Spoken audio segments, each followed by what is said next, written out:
بسم اللہ الرحمن الرحیم الصلاۃ والسلام علیکہ یا سیدی یا رسول اللہ وعلی آلک و اصحابک یا سیدی یا حبیب اللہ۔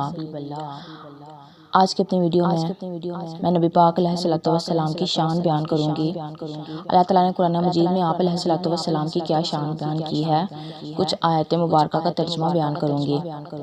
اللہ تعالیٰ نے قرآن مجید میں فرمایا، اور ہم نے اے محبوب صلی اللہ علیہ وآلہ وسلم آپ کو تمام جہانوں کے لیے رحمت بنا کر بھیجا۔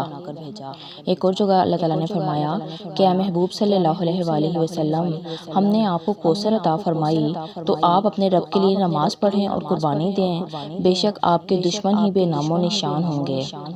بے شک تمہارے پاس تشریف لائے تم میں سے وہ رسول جن پر تمہارا مشقت میں پڑنا گراں گزرتا ہے، تمہاری بھلائی کے نیک چاہنے والے، مسلمانوں پر کمال شفیق اور مہربان ہیں۔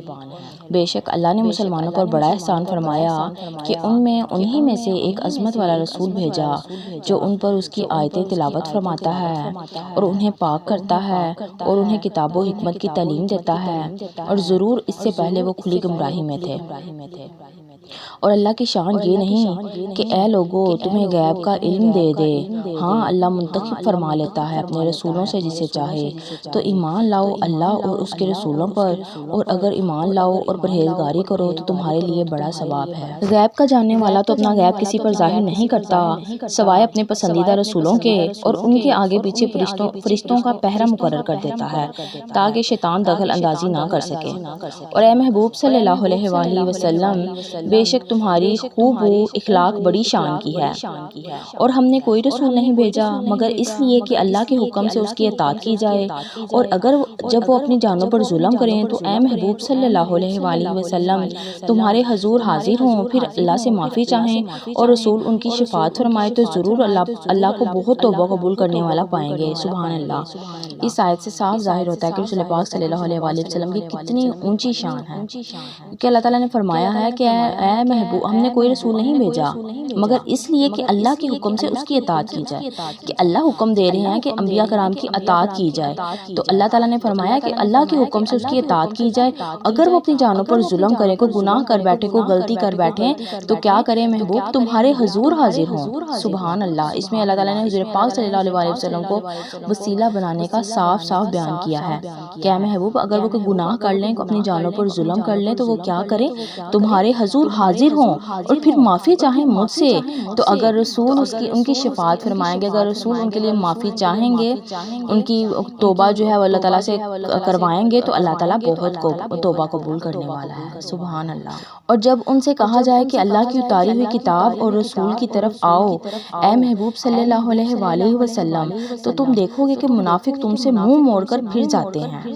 اور اے محبوب صلی اللہ علیہ وآلہ وسلم یاد کرو وہ وقت جب اللہ نے تمام انبیاء سے پختہ عہد دیا تھا، جو کچھ میں تم کو کتاب اور حکمت عطا کروں، پھر تشریف لائے تمہارے پاس وہ رسول کہ تمہاری کتابوں کی تصدیق فرمائے، تو تم ضرور اس پر ایمان لے آنا اور ضرور اس کی مدد کرنا۔ اللہ تعالیٰ نے فرمایا کیا تم نے اقرار کیا اور اس پر میرا بھاری ذمہ لیا؟ سب انبیاء نے عرض کیا کہ ہم نے اقرار کیا۔ فرمایا کہ تم ایک دوسرے پر گواہ ہو جاؤ اور میں آپ بھی تمہارے ساتھ گواہوں میں سے ہوں، تو جو کوئی اس عہد سے اس کے بعد پھرے تو وہی لوگ فاسق ہیں۔ بے شک اے لوگو تمہارے پاس اللہ کی طرف سے واضح دلیل آئی اور ہم نے تمہاری طرف روشن نور یعنی قرآن مجید بھی اتارا۔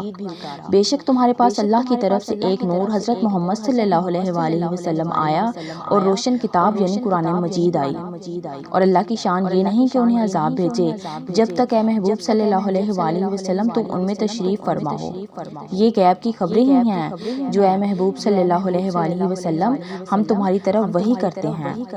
اے محبوب صلی اللہ علیہ وآلہ وسلم تمہاری جان کی قسم بے شک وہ اپنے نشے میں بھٹک رہے ہیں، اور جس دن ہم ہر امت میں ایک گواہ یعنی انبیاء جو اپنی امتوں پر گواہی دیں گے انہی میں سے اٹھائیں گے کہ ان پر گواہی دے۔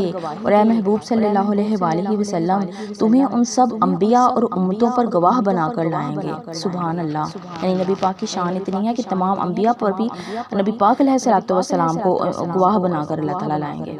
اے محبوب صلی اللہ علیہ وآلہ وسلم، ان قریب تمہارا رب تمہیں مقام محمود پر فائز فرمائے گا۔ سبحان اللہ، اے نبی، بے شک ہم نے آپ کو حاضر و ناظر اور ایمان والوں کو جنت کی خوشخبری سنانے والا اور کافروں کو عذاب الہی سے ڈر سنانے والا بنا کر بھیجا۔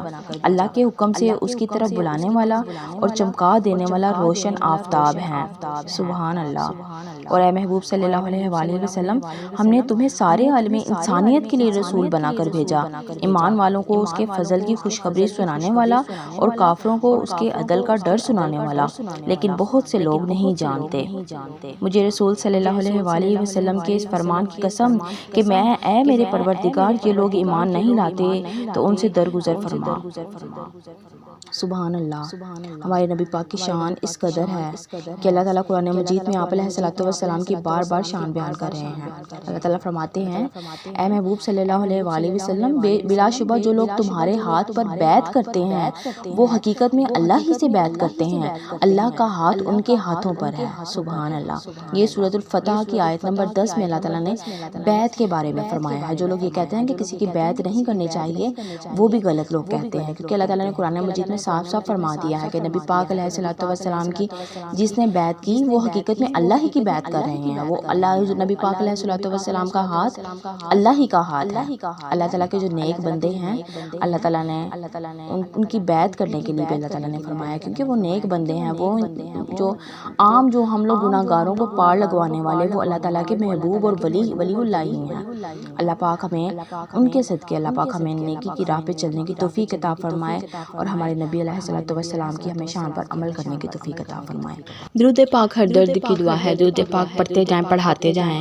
ویسے بھی ماہ ربیع الاول کا مہینہ ہے، تو اس مہینے میں تو زیادہ سے زیادہ آقا علیہ الصلوۃ والسلام پر درود پاک پڑھنا چاہیے، تو کوشش کیا کریں کہ درود پاک کی کثرت کیا کریں۔